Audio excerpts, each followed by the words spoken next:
जय हिंद साथियों। आज हम आपको क्लास में जो है मई 2026 के महत्वपूर्ण प्रिंट प्रश्न को देखते हैं। यानी आज क्लास में कोशिश करें आपका कि मई को कंप्लीट कर दें। ठीक है। और आपको इसमें जो है आपका यानी मार्च अप्रैल, तो अप्रैल का आपका क्लास अभी बाकी है ऑनलाइन में। ये क्लास आपका ऑफलाइन में हो चुका है, इसीलिए आपको ये क्लास जो है ना हम शाम तक आपको ऑनलाइन में प्रोवाइड करवा देंगे। फिलहाल अभी आप जो है मई 2026 का देख लीजिए। ठीक है, शाम तक आपका ये भी क्लास ऑनलाइन में मिल जाएगा। तो चलिए हम आज की क्लास को स्टार्ट करते हैं। इसमें मेरा आज का पहला प्रश्न है, क्वेश्चन पढ़िए क्या है। क्वेश्चन कर आपका कि स्वतंत्र भारत का वह तीसरा राज्य कौन बना है जिसे हाल ही में उत्तराखंड और गुजरात के बाद यानी पद चिन्हों पर चलते हुए समान नागरिक संहिता को लागू किया है। बहुत ही अच्छा क्वेश्चन है। अब एक चीज देखिए, इसे क्वेश्चन में ही क्वेश्चन है। कैसे क्वेश्चन आपका यहाँ से ये बन सकता है कि स्वतंत्रता के बाद भारत का पहला राज्य जो यूसीसी को लागू किया है कौन होगा? उत्तराखंड। ये इसमें देखिए दिया ही है, दिया है ना, उत्तराखंड और गुजरात के बाद दूसरा राज्य कौन बना है? गुजरात। और ये नया ही है, ये भी आपका मार्च में ही बना है, लागू किया है आपका मार्च 2026 में लागू किया है। ये आपका उत्तराखंड लागू किया था जनवरी 2025 में। ठीक है, तो ये आपका दूसरा राज्य बना है कौन? गुजरात। अभी तीसरा राज्य बना है आपका असम। कौन बना है? असम। यहाँ से अच्छा प्रश्न बन सकता है, तो ध्यान रखिएगा यूसीसी को लागू करने वाला तीसरा राज्य बना है कौन? असम। और आपको पता ही होगा कि यूसीसी का उल्लेख किस अनुच्छेद में है? नहीं पता है? समान नागरिक संहिता अनुच्छेद किसमें है? 44 में, 44। अनुच्छेद 44 में ये क्या कहता है? ये कहता है कि राज्य का कर्तव्य होगा कि समान नागरिक संहिता को लागू करें। इसलिए देखें कुछ राज्य लागू कर रहे हैं, कुछ राज्य जो है लागू नहीं किया है। ये राज्य के ऊपर डिपेंड करता है। डीपीएसपी पूरे राज्य पर ही डिपेंड करता है। ठीक, इसमें अभी 3 राज्य लागू किया है। एक चीज और, ये समान नागरिक संहिता होता क्या है? हम्म?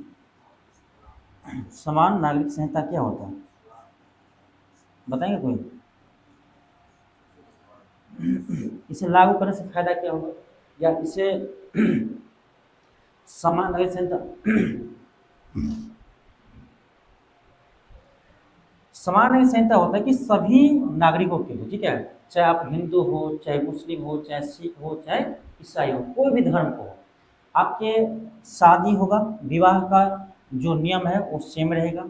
चाहे आपका विवाह हो, ठीक है, चाहे आपका तलाक हो, ठीक है, फिर विवाह तलाक, जैसे आपका संपत्ति का अधिकार उत्तराधिकार होता है उसके लिए, फिर आपका होता है लिव इन रिलेशनशिप, ठीक है, उन सभी, ये सभी कानून जो है ना सभी धर्म वाले पर समान लागू होगा।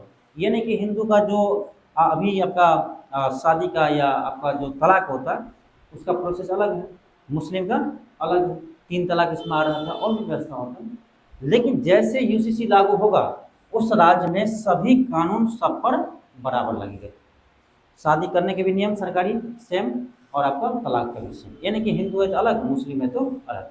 तो समान नागरिक संहिता यही होता है। और उत्तराखंड पहली बार लागू किया था, लेकिन एक चीज था इसमें कि वो कहे थे हम एसटी पर यह लागू नहीं होगा, अनुसूचित जनजाति पर। ठीक है, नहीं तो अनुसूचित जनजाति वाले सोचेंगे मेरा धर्म में क्या कर रहा है, हस्तक्षेप कर रहा है। ठीक है, उतना डेवलप तो नहीं है अनुसूचित जनजाति, इसीलिए उसको छोड़ दिया था। ठीक है, तो समान नागरिक संहिता जैसे लागू होगा सारा नियम कानून सब पर बराबर होगा। नाम है समान नागरिक संहिता, नागरिकों के लिए समान कानून। इससे क्या होगा, इससे समानता बढ़ेगी पुरुष महिला में या हिंदू मुस्लिम और भी धर्म में, तो सब बराबर हो गया, उसमें कोई अंतर आपको नहीं करेगा। ठीक है, ये नहीं कि मुस्लिम में 3 तलाक बोल देंगे आपका तलाक हो जाएगा, अब हिंदू में जाइए कोर्ट का चक्कर लगाइए। ठीक है, फिर उसको महीना में किसको क्या बोलते हैं, पैसा देते हैं भाई, तलाक होने के बाद हर महीना भरण पोषण देते हैं ना हस्बैंड। हाँ, हाँ, तो वो पैसा भी देना पड़ता है। अब मुस्लिम में क्या व्यवस्था पता नहीं, ये जैसे लागू हुआ सब बराबर हो जाएगा। अच्छा है, बिहार में भी लागू होनी चाहिए। अगला क्वेश्चन, वर्ल्ड माइग्रेशन रिपोर्ट 26 के अनुसार, 26 के अनुसार वर्ष 2024 में विश्व का सबसे बड़ा प्रेषण प्राप्तकर्ता यानी रेमिटेंस प्राप्तकर्ता देश कौन बना है। देखिए ये आपका रिपोर्ट बता रहा है किसका, 24 का, लेकिन ये रिपोर्ट कब आया है, 26 में आया है, ठीक है। तो ये क्वेश्चन आपका 26 में बनेगा, ये अभी रिपोर्ट आया है और ये कह रहा है 2024 में जो है सबसे अधिक रेमिटेंस प्राप्त करने वाला देश कौन सा है, ये है हमारा भारत। जानते हैं रेमिटेंस क्या होता है, प्रेषण हिंदी में बोलते हैं, लेकिन इंग्लिश में क्या होते हैं, रेमिटेंस बोलते हैं। इकोनॉमिक्स का शब्द है रेमिटेंस, हिंदी में बोले तो प्रेषण, हिंदी समझ में आएगा, इंग्लिश समझ में आएगा।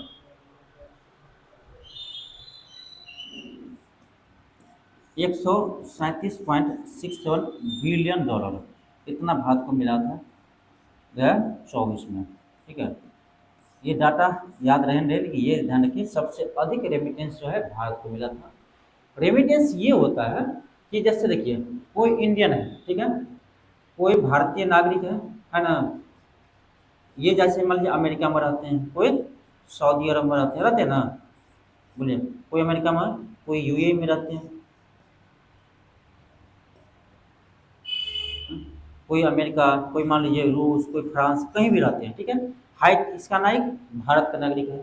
तो जो हमारे देश का नागरिक है वो विदेश में जाकर जो पैसा कमाते हैं, ठीक है, हर देश में भारतीय जो है हर देश में है ना, वो रहते हैं, कमाते हैं, पैसा अपने घर भेजते हैं ना।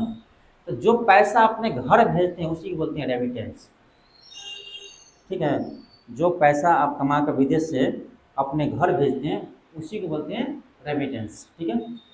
अब देखिए आपको पता ही होगा इंडियन ही ऐसा है जो चाहे विदेश हो चाहे कहीं हो, कमा कर पैसा कहाँ भेजते हैं, घर। पर्सनल कम लोग रखते हैं, सब कोशिश करते हैं मेरा घर अच्छे से चले, घर भेजते हैं। इसीलिए इंडिया सबसे आगे है, पूरे वर्ल्ड में सबसे ज़्यादा पैसा भारत को प्राप्त होता है विदेशों से। ये किस रूप में, जो हमारे नागरिक कमा के भेजते हैं बाहर से। अब इसमें सरकार का क्या फायदा है, तो स्वाभाविक है वो कहीं कमाता होगा, पैसा किस में आएगा, डॉलर में आएगा। तो जितने भी विदेशी है जहाँ भी पैसा कमाते हैं वो कहाँ भेजेंगे, भारत के पास। वो तो आएगा आपका डॉलर में आएगा ना। आपके घर जो भी नागरिक है उससे घर पैसा कैसे पहुँचता है, रुपया में, आपको डॉलर में पैसा पहुँचेगा। ये बोलते ना कि सऊदी अरब में रहता है 1.5 लाख कमाते हैं, 2 लाख कमाते हैं, ठीक है, हो सकता है वहाँ का 2000 रुपया हो डॉलर में। तो ये पैसा सारे मतलब जो भेजते हैं आता है कहाँ पर, आरबीआई के पास आएंगे, ठीक है, भारत सरकार के पास। वो पैसा को भजाएंगे रुपया के रूप में, तब आपके पास जाएगा किस में, रुपया फॉर्मेट में। तो सरकार क्या किया, ये डॉलर अपने पास रख लिया। तो डॉलर किस में काम आता है, व्यापार करने में। किसी भी देश से हम कर रहे हैं तो डॉलर चाहिए, तो डॉलर है व्यापार करने में। तो भारत सरकार को यही फायदा मिलता है कि विदेशियों जो है ना इतना कमा कर हमारे देश भेज देता है ना कि इससे हम व्यापार में यूज करते हैं। आगे पढ़ेंगे हम मुद्रा कोष, ठीक है, हर देश का अपना मुद्रा कोष होता है, वो इकोनॉमिक्स का शब्द है। ऐसे जब बजट हम पढ़ेंगे उसमें बताएंगे क्या होता है, ठीक है। तो फायदा इसी में होता है। तो भारतीय जो है सबसे ज़्यादा आपका 2024 में पैसा अपने देश भेजा था, कितना, $137.67 बिलियन, ठीक है। इतना पैसा जो है इंडिया को मिला था, ठीक है। और ये विश्व में सबसे अधिक है पैसा भेजने में। तो हम लोग ख्याल रखते हैं अपने घर को, माता पिता अच्छे से रहे, ठीक है, परिवार अच्छे से रहे। अब विदेशी क्या है, कमा रहा है घमा रहा है। मान लीजिए दूसरा देश से भी गया होगा ना, सऊदी अरब में ऐसे नहीं कि सिर्फ इंडिया के लोग हैं, और भी देश के हैं। मान लीजिए इंग्लैंड का होगा, अमेरिका का होगा, वो सब क्या खाए पिए उड़ाए, घर फ्री भेजेंगे। इसीलिए उस सबको रेमिटेंस कम मिलता है। हालांकि सैलरी हमसे ज़्यादा रहता है, इंडियन से हो सकता है ज़्यादा सैलरी होगा, लेकिन वो घर नहीं भेजते हैं। जैसे आप घर अपने देश नहीं भेजेंगे वो रेमिटेंस नहीं कहलाएगा, ठीक है। घर आना चाहिए, इंडिया पैसा आएगा तभी वो रेमिटेंस कहलाएंगे। तो सबसे अधिक किसे मिला, भारत। समझ गए रेमिटेंस क्या होता है, सिंपल बात है। कोई भी भारतीय नागरिक है उस देश के नागरिक विदेश से पैसा कमाकर जो भेजते हैं उसी को बोलते हैं रेमिटेंस। अब देखो हिंदी में क्या होता है, प्रेषण, खत्म। इंग्लिश पढ़िए अगला। वर्ष 2026 में भारत का पहला पूर्ण रूप से पेपरलेस राज्य जुडिशरी यानी डिजिटल न्यायपालिका वाला राज्य कौन बना है? अच्छा क्वेश्चन। यानी सिंपल समझिए कि किस राज्य के जो है उच्च न्यायालय पेपरलेस उच्च न्यायालय बना है? पेपरलेस कौन होगा? सिक्किम। सिक्किम जो है, सिक्किम का जो आपका उच्च न्यायालय है वो क्या है आपका? पेपरलेस उच्च न्यायालय बना, या इससे कह सकते हैं डिजिटल न्यायपालिका बना है। ठीक है। एक क्वेश्चन आपको बताए थे हम बिहार के संदर्भ में, आप बताएंगे, आप क्लास किए हैं। बिहार के संदर्भ में बिहार का पहला पेपरलेस जिला कौन है? कौन है? ये है हमारा मधुबनी। हमारा इसलिए बोल रहे हैं कि हम तो मधुबनी से हैं। तो ये है आपका मधुबनी, बिहार का पहला पेपरलेस जिला बोले तो कौन है? मधुबनी है। ठीक। अगला, अगला है कि भारत के किस राज्य में देश की पहली समर्पित आर्टिफिशियल इंटेलिजेंस मिनिस्ट्री स्थापित किया है? यानी एआई के लिए अलग से मंत्री बनाया गया है ना। एआई, एआई के लिए अलग से आपका मंत्री बनाया गया है। ये ऐसा कौन सा राज्य है? ये है आपका केरल। याद रखिएगा, अच्छा क्वेश्चन है। देखिए वन लाइन क्वेश्चन भली है, लेकिन ये सब सारे क्वेश्चन आपके एग्जाम में आने वाले हैं। ठीक है। देखिए हम एक भी फालतू क्वेश्चन करवाते हैं, देखिए एक भी फालतू क्वेश्चन आपको नहीं मिलेगा। इसी कारण से बच्चे इतने परेशान हैं ऑनलाइन में कि सर क्लास नहीं हो रहा है, क्लास नहीं हो रहा है। पता है उसको कि जो हम चीज़ लेकर आते हैं वो क्रीम रहता है। ठीक है, वो आपका क्रीम रहता है, ज़्यादा इधर उधर करने नहीं, बस इतना ही पढ़ है, उसी में क्वेश्चन आएगा। अगला है क्वेश्चन है क्या होगा? केरल। अगला है कि भारत का पहला महिलाओं के नेतृत्व में या स्वयं सहायता समूह द्वारा संचालित सोलर पावर प्लांट किस राज्य में शुरू किया गया है? जो महिलाओं को समूह था, स्वयं सहायता समूह, उन सभी मिलकर किया है, महिलाओं ने मिलकर किया है, इसलिए इम्पोर्टेंट है। महिलाओं ने मिलकर किया है, इसलिए क्या है? इम्पोर्टेंट है। क्या होगा?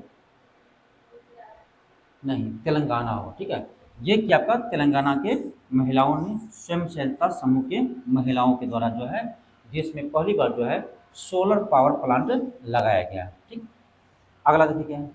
अगला है कि पश्चिम एशियाई संकट के चलते किस देश ने यूएई को पीछे छोड़ते हुए भारत के दूसरे सबसे बड़े निर्यातक गंतव्य बनाए? इसका मतलब क्या हुआ? इसका मतलब ये हुआ, ये कह रहा है कि कौन सा देश है जो यूएई को पीछा छोड़ करके जो है भारत का दूसरा सबसे बड़ा निर्यातक स्थान बना है? ये है आपका सिंगापुर। सिंगापुर है। इसका मतलब ये हुआ आपका कि भारत जो है, देखिए निर्यात गंतव्य का मतलब है भारत जो सबसे अधिक निर्यात करता है, किस देश में करता है, गंतव्य मतलब स्थान। ठीक है, तो इसमें करा दूसरा स्थान। पहले था कौन? यूएई। भारत जो है सेकेंड सबसे अधिक निर्यात किस देश को करता था? तो यूएई को।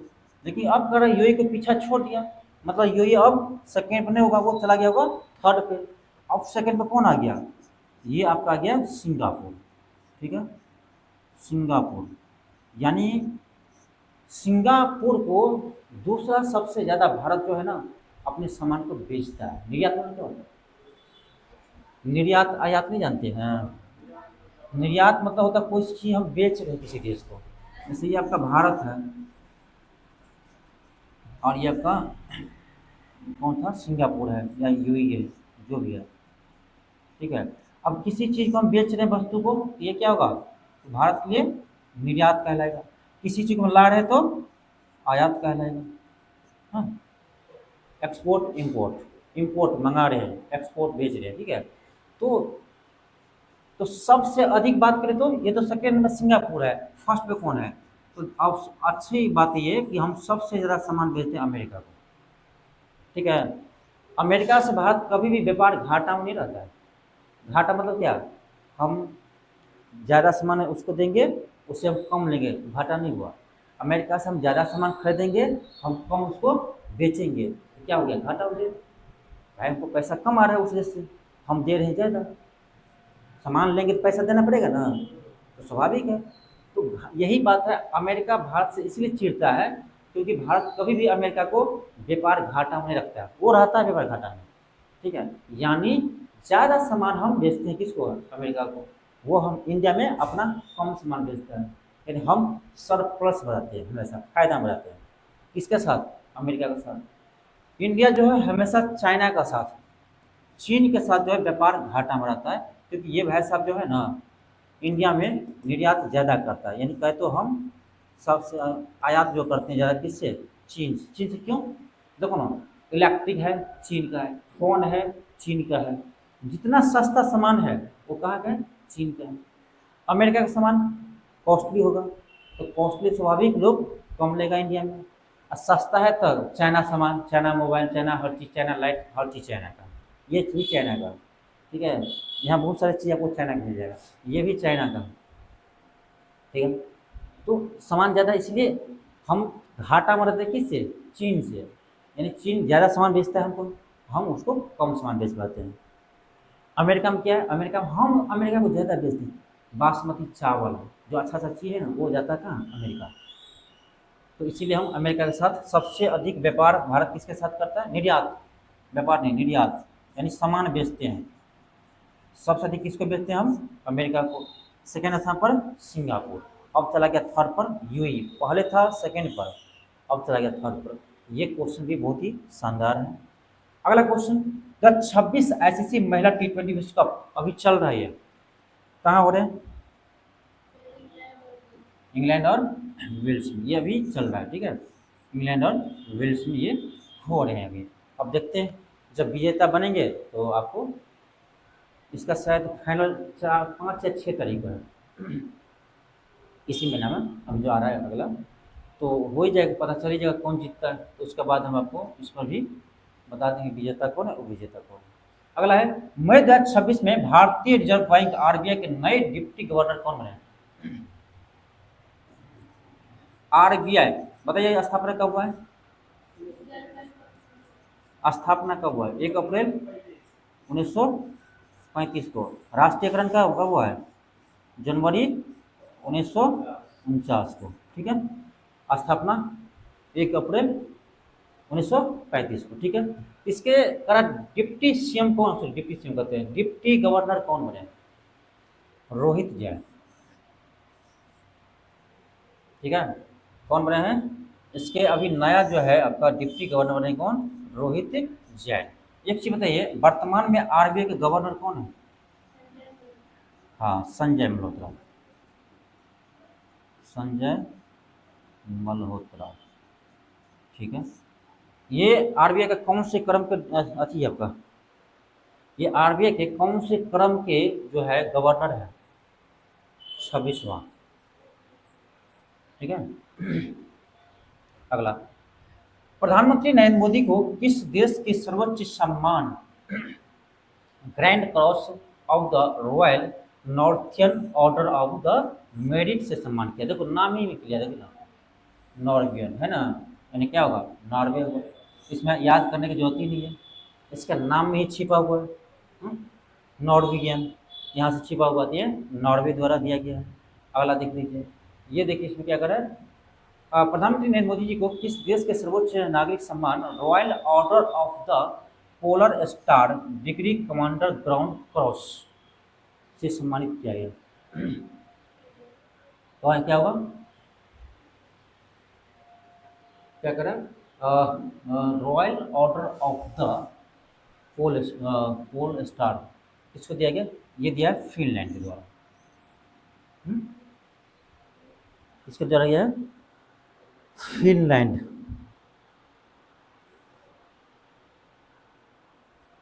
एक मिनट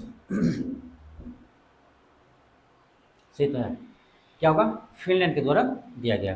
पहला क्वेश्चन, मई 2026 में 32वीं बार माउंट एवरेस्ट पर फतह करने वाले, विश्व की रिकॉर्ड तोड़ने वाले एवरेस्ट मैन के नाम से प्रसिद्ध पर्वतारोही कौन बने हैं, 32वीं बार जो है माउंट एवरेस्ट पर चढ़ाई किए हैं, कामी रीता शेरपा, कहाँ के है, ये आपका नेपाल की है। स्वाभाविक है, घर के बगल में, तब तो बार बार जा रहे हैं, उसमें चढ़ के आ जाते हैं, घूम फिर के आ जाते हैं, घर के बगल में जाते हैं, आ जाते हैं घूमते हैं। जाते हैं फिर आ जाते हैं, ठीक है। एक सेकेंड, इसका स्वीडन होगा, ठीक है, सही कर लीजिएगा। इसका स्वीडन होगा, ठीक। Grand degree commander grand cross, यहाँ से थोड़ा ध्यान रखिएगा, ग्रैंड क्रॉस। अब बोले थे तो जोर से बोलना चाहिए ना, स्वीडन। अगला क्वेश्चन, हाँ क्या होगा, कामी रीता शेरपा। कामी रीता शेरपा जो है आपका 32वीं बार जो है माउंट एवरेस्ट पर चढ़ाई किया है। यदि पूछे पहली बार तो 1994 में जो है ना पहली बार चढ़ाई किए थे माउंट एवरेस्ट पर, पहली बार पर चढ़ाई किए थे 1994 में, ठीक। अगला क्वेश्चन, क्वेश्चन है असम के मुख्यमंत्री जो है के रूप में लगातार दूसरी बार कौन सा पद लिए, सबको बताओ। हेमंत बिश्व शर्मा। हालांकि हम अलग से आपको एक क्लास करवाएंगे, अभी जैसे 5 राज्य केंद्रशासित प्रदेश चुनाव हुआ है उसको डिटेल से करवाएंगे, ठीक है। कितना सीट था, कितना इसमें किसको मिला है, मुख्यमंत्री कौन बना, किस पार्टी से है, सारा बात हम अलग से सब्जेक्टिव में करेंगे, ठीक है। अगला क्वेश्चन, करें यूपीआई अपनाने वाला पहला कैरिबियाई देश कौन है। त्रिनाद एंड टोबैको, त्रिनाद एंड टोबैको। ये क्वेश्चन तो ओल्ड है लेकिन अभी अपडेट किया है, त्रिनाद एंड टोबैको। अगला क्वेश्चन, दुनिया का पहला अस्थायी परमाणु अवशिष्ट भंडार किस देश द्वारा बनाया जा रहा है, क्या होगा। देखिए ये होगा फिनलैंड, इसका होगा फिनलैंड, ठीक है। ये है क्या, देखिए अस्थायी परमाणु अवशिष्ट भंडार। तो जो सक्रिय रेडियो एक्टिव होता है ना एलिमेंट, रेडियो एक्टिव एलिमेंट, उसको एक गुफा बनाकर उसको सुरक्षित रखा गया है क्योंकि इसका साइड इफेक्ट भी है ना रेडियो एक्टिव एलिमेंट का, उत्सर्जन होते रहता है। हम्म? तो इसीलिए उसको जो है भंडार के रूप में अस्थायी रूप से भंडार किया है आपको फिनलैंड, एक अलग से क्या बोलते हैं इसको, अरे नीचे में छोड़ो, मान ली इसको भंडार किया सुरक्षित जगह कहीं पर उसको, कि इससे साइड इफेक्ट ना पड़े, प्रभाव ना पड़े, इसलिए क्या है अस्थायी परमाणु अवशिष्ट अवशिष्ट भंडार शुरू किया है। अगला है, भारत का वह 5वां राज्य कौन बना है जिसे उल्लास कार्यक्रम के तहत पूरी तरह से साक्षर होने का गौरव प्राप्त किया। अच्छा क्वेश्चन, 5वां राज्य बना है कौन, सिक्किम। 5वां है सिक्किम। ये उल्लास कार्यक्रम कब से कब तक चल रहा है, ये आपका 2022 से 2027 तक चलेगी, ठीक है। 2022 से 27 तक एक कार्यक्रम है भारत सरकार का पूर्ण साक्षर का, ठीक है। इसमें जिस राज्य में देखिए, जिस राज्य का साक्षरता दर आपका 95 के आसपास है, 95 प्लस है, उनको पूर्ण साक्षर का दर्जा देते हैं, ठीक है। मेरा पहला प्रश्न है, इस उल्लास कार्यक्रम के तहत पहला राज्य कौन है जो पूर्ण साक्षर बना है। मिजोरम। कौन है, केरल तो अभी तक नहीं आया लाइन में, मिजोरम पहला आपका मिजोरम। देखिए मिजोरम है, गोवा है, त्रिपुरा है, अरुणाचल प्रदेश है, कितना हुआ 4, एक आपका 5वां है सिक्किम।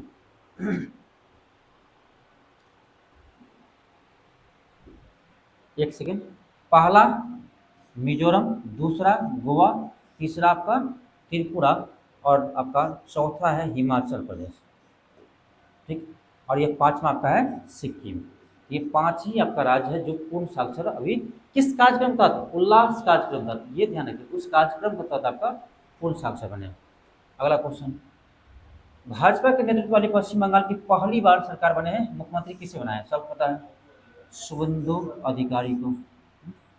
पढ़ेंगे ये सब डिटेल्स में पढ़ेंगे।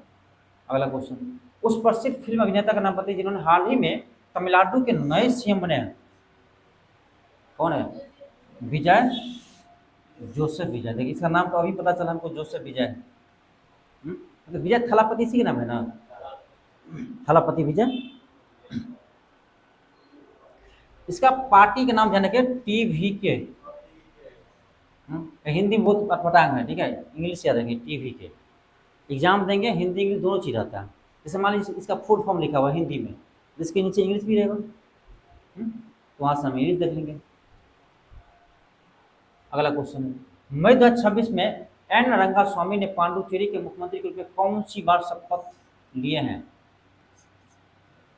एन रंगास्वामी ये बने आपका 5वीं बार, यानी नीतीश कुमार जी के रास्ते पे चल रहा है ये भी। अभी एक बताइए, भारत का सबसे लंबे समय तक सीएम रहने का रिकॉर्ड किसके नाम है? भारत में सबसे अधिक समय तक मुख्यमंत्री रहने के रिकॉर्ड किसके नाम है? ध्यान रखिए, यह है सिक्किम के मुख्यमंत्री थे, अभी नहीं है। सिक्किम के मुख्यमंत्री पवन चामलिंग थे, पवन चामलिंग, ठीक है। ये इसका रिकॉर्ड आपका अभी सबसे ज़्यादा समय तक मुख्यमंत्री बनने का रिकॉर्ड है। मुझे लगता है सेकंड पर नीतीश कुमार जी होंगे पक्का, 20 साल तो है। सेकंड पर नीतीश कुमार ही हैं, लेकिन फर्स्ट पर अभी तक यही है। अगला, अब मई 2026 में किस देश या देश में फैले इबोला वायरस के प्रकोप के कारण जो है WHO ने जो है आपका हेल्थ इमरजेंसी लागू किया? बहुत ही अच्छा क्वेश्चन है, साइंस टेक का क्वेश्चन बन जाएगा। क्या होगा? युगांडा और कांगो लोकतांत्रिक गणराज्य, यानी आपका ऑप्शन नंबर होगा डी, ए एंड सी दोनों, ठीक है।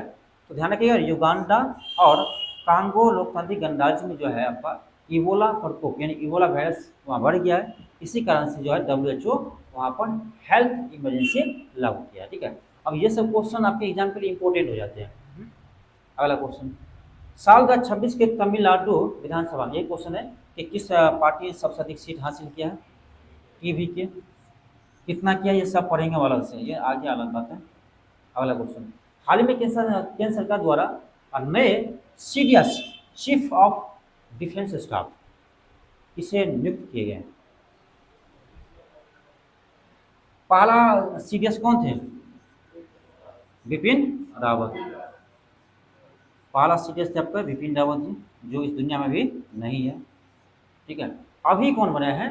ये बना आपका NS राजा सुब्रमणी। NS राजा सुब्रमणी भारत के नए CDS बने हैं, और ये जो आपका है ज़्यादा नहीं, ये तीसरा CDS है।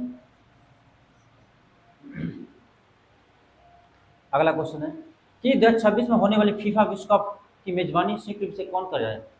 मतलब फीफा वर्ल्ड कप 2026 कहाँ होंगे?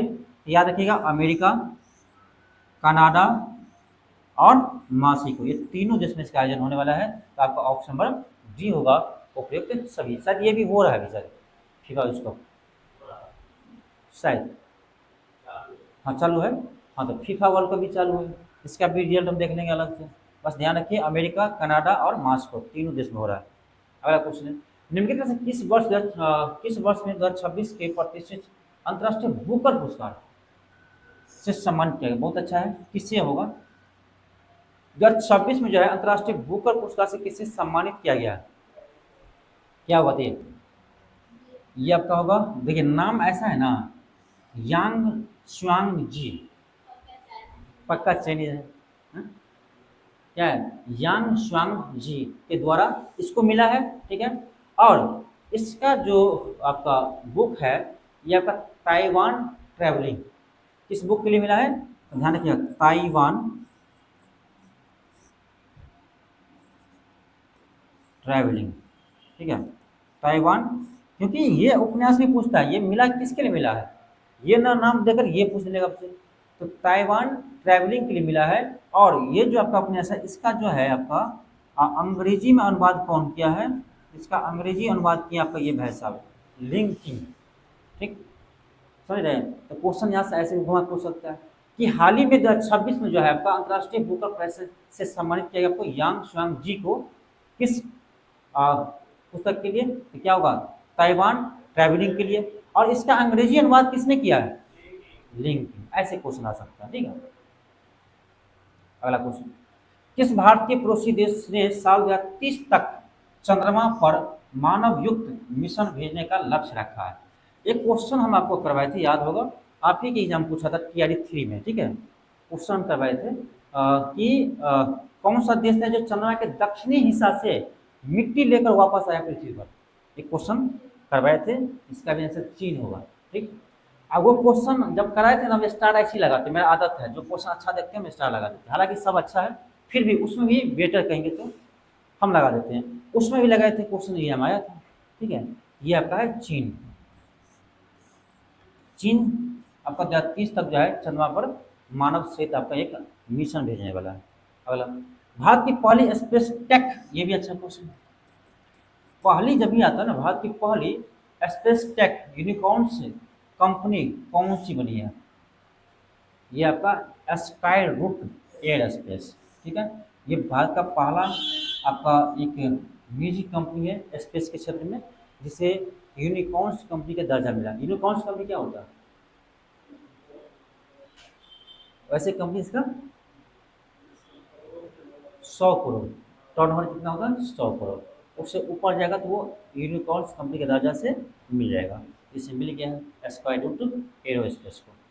ये भारत का पहला ऐसा निजी स्पेस टेक यूनिकॉर्न्स हो गया, कंपनी हो गया, जिसे यूनिकॉर्न्स का दर्जा मिला। अगला क्वेश्चन, पहला international big cat alliance summit कहाँ होगा? ये होगा हमारे भारत के नई दिल्ली में। ठीक है, बिग कैट अलायंस। अगला क्वेश्चन, केंद्र सरकार द्वारा 2026-27 से 30-31 की अवधि के लिए कपास उत्पादकता मिशन, इसका जो घोषणा ना आपको पिछले बजट में किया गया था, आप पढ़े होंगे।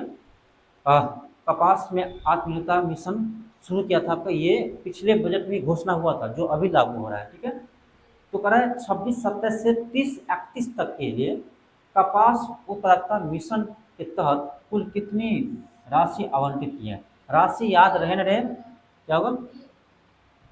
अपन का ही हो गया बी, 5,659 करोड़। मेरे लिए ये इम्पोर्टेंट नहीं है, मेरे लिए ये इम्पोर्टेंट है कि जब का है कपास उत्पादकता मिशन, इसका अवधि इम्पोर्टेंट है। कितने वर्ष की योजना है?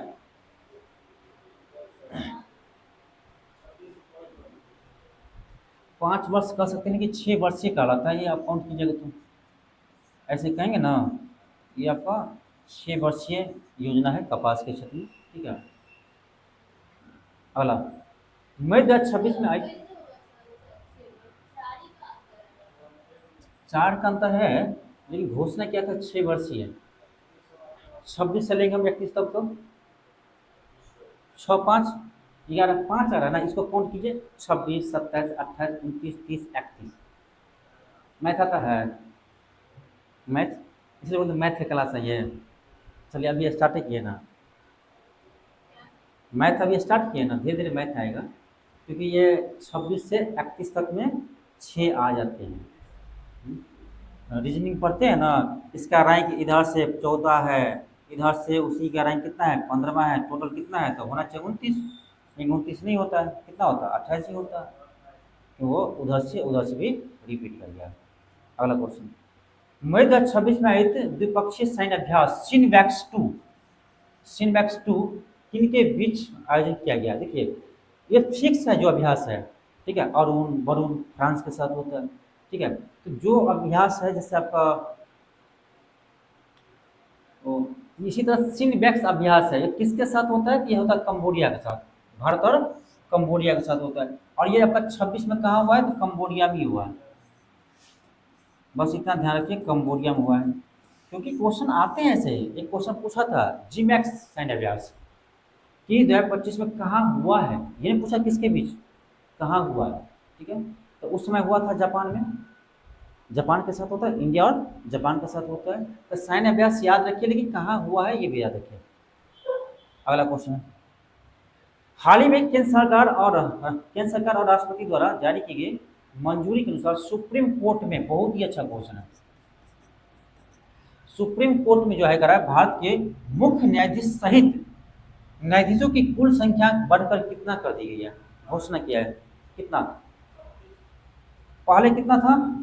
देखिए, पहले 33+1 था, टोटल 34, यानी मुख्य न्यायाधीश एक, बाकी अन्य न्यायाधीश, टोटल 34। इसको केंद्र सरकार बढ़ाने की घोषणा किया 38 करते हैं, यानी 37+1। समझ रहे बात को? ये हम क्यों लिख रहे हैं 37+1? क्योंकि इस क्वेश्चन आपके आ जाएगा एग्जाम में कि मुख्य न्यायाधीश को छोड़कर, ठीक है, बढ़ाकर कितना किया, तब तो 38 नहीं होगा। तब होगा 37। मुख्य न्यायाधीश सहित बोले तो 38।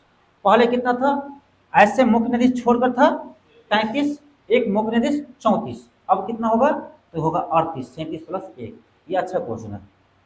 अगला क्वेश्चन, रिपोर्ट्स विदाउट बॉर्डर्स के द्वारा जारी वर्ल्ड प्रेस फ्रीडम इंडेक्स 2026 में भारत किस स्थान पर है? तो 157 स्थान पर, 157। क्या हम सही है? बिल्कुल सही है, 197 स्थान पर है। ठीक है, पहला स्थान में कौन है? नॉर्वे। नॉर्वे, ये तो बहुत दिन से है नॉर्वे फर्स्ट स्थान पर। देखिए फर्स्ट स्थान पर एक बार आ जाने से नहीं होता, लगातार रहिए। जैसे टेस्ट में है, आप लगातार यदि 10 टेस्ट से 20 टेस्ट से फर्स्ट मारे तब आपका परफॉर्मेंस बराबर है। किसी में फर्स्ट किए, किसी में पता चला 5 पर चले गए, नहीं होता। लगातार रखिए, मेंटेन रखना पड़ता है, उसके लिए हमेशा एक्टिव रहना पड़ेगा। ये नहीं कि आज में आया बहुत अच्छा, कल सो जाते हैं, फिर कल में आ जाएगा, कम आ जाएगा। तो यही है, ये मेंटेन कर रखा है नॉर्वे, लगातार फर्स्ट में आ रहा है। हाँ? तब फर्स्ट में आ रहे हैं अच्छी बात है, लेकिन लगातार रहने का कोशिश कीजिए। अगला क्वेश्चन रहने देते हैं, नहीं ये क्वेश्चन देख लीजिए, ये क्वेश्चन करवा चुके हैं आप लोग, बोलिए आंसर। ये नंबर होगा बिना पढ़े है।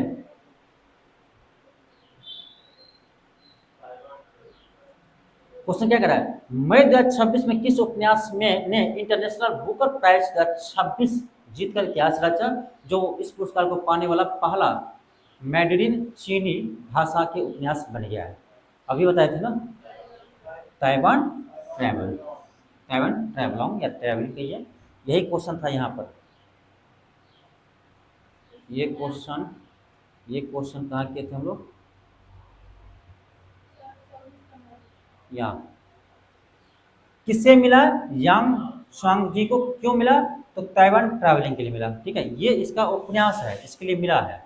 अब किससे मिला? नहीं मिला है। इसका अंग्रेजी अनुवाद कौन क्या है? लिंग किंग। ये क्वेश्चन एक साथ होना चाहिए, अलग अलग कैसे हो गया? कभी कभी क्या होता है ना, हम तो भेजते हैं, पता नहीं, कोई बात, ठीक है। क्या होगा, कहाँ तक पहुँचे हम लोग? आज रहने देते, ठीक है, अगले क्लास में हम कंप्लीट करेंगे।